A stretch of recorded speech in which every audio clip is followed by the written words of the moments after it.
Ondan Əhmədzadədən xəbər var. Nələr istəyib ailəsindən, onunla bağlı bəzi açıqlamalar verilir. Həmişə imkanlı, oliqarx həyat yaşayan bir insan təbii ki, o vəziyyətdə ailədən çox şeylər istəyə bilər.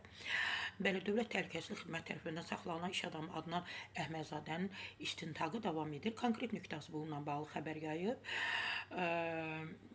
və Əhmədzadənin vəkili Şaiq Mirzəyev TV müsabiqədə açıqlama verib.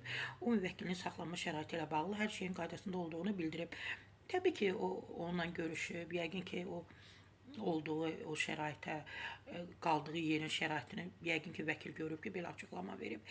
İnsanı baxımdan yemək, içməyə hər şey var, şəxsi əşyalarıdır, paltarı, oxuduğu kitabdır, Qurandır, belə şeyləri istəyib. Maraqlıdır, Adnan Əhmədzadə bu günə qədər Quran, bilmirəm, Quran kitabını əlinə alıb, bəlkə də oxuyub, bəlkə də belə deyərdim ki, əzbər bilir, ayələri, digər nələrisə. Amma bu dəfə də oradan da ailəsindən Quran kitabını istəyib.